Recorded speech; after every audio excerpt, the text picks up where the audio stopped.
সমিতদা, আমি বলছি বিরোধী নেত্রী হিসেবে যে যাই বলুক, আমি বলছি সায়ন্তনরা অন্য হতে পারেন, একমত না হতে পারেন, আমার মনে হয় পশ্চিমবঙ্গের সর্বকালের সেরা বিরোধী নেত্রীর নাম মমতা বন্দ্যোপাধ্যায়। গোটা দেশে এমনকি আন্তর্জাতিক স্তরে মমতা বন্দ্যোপাধ্যায় বিরোধী নেত্রী হিসেবে পরিচিত ছিলেন, স্ট্রিট ফাইটার হিসেবে পরিচিত ছিলেন।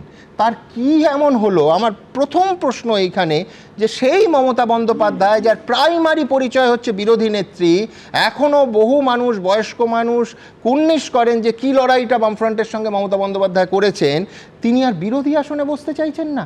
এ কি করে? মানে 15 বছরের গদির অভ্যেস, নাকি সামনে পুলিশ পেছনে পুলিশ, নাকি পুলিশের ওই লম্বা লম্বা স্যালুট, নাকি আমি বলছি ইন্টেলেকচুয়াল কবি সাহিত্যিকদের নির্লজ্জ তেলবাজি, এই পুরো জিনিসটাতে। কারণ Mamata Bandyopadhyay, make no mistake, 22টা গাড়ির কনভয় যেটা অনেকে নিয়ে তো চলেননি।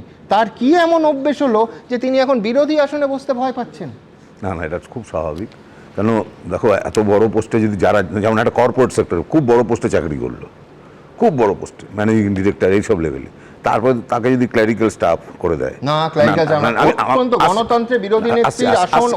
আমি আসছি, প্লিজ আমাকে বলতে, প্লিজ আমাকে প্লিজ বলতে দাও। দেখো, আমার যেটা প্রথম থেকে মনে হচ্ছে ওনার গদিটা আটকানো নিয়ে, চেয়ার আটকানো নিয়ে, আমার প্রথম রিয়াকশন একজন বাঙালি হিসেবে, যে কিছু কিছু জায়গা হয় না যে দেহত্যাগ না করলে পদত্যাগ করব না, এটা তো এখন পরিষ্কার দেখা যাচ্ছে।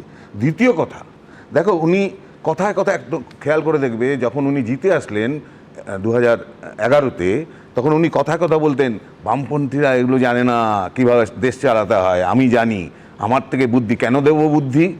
মানে ওনার নিজের বুদ্ধিতে উনি এতটাই হিপনোটাইজ ছিলেন যে উনি নিজেকে নিজে প্রশংসিত করতেন। এবং সেই বুদ্ধিটার ফলটা কী হলো, আমাদের বাঙালিদের একটা কথা আছে, যে একটা প্রবাদ আছে, যে মরিব মরিব কৌশল করিয়া মরিব। এই কৌশলটাই ওনার মৃত্যুর কারণ। এই কৌশলটা আজকে বাঙালিরা ধরে ফেলেছেন।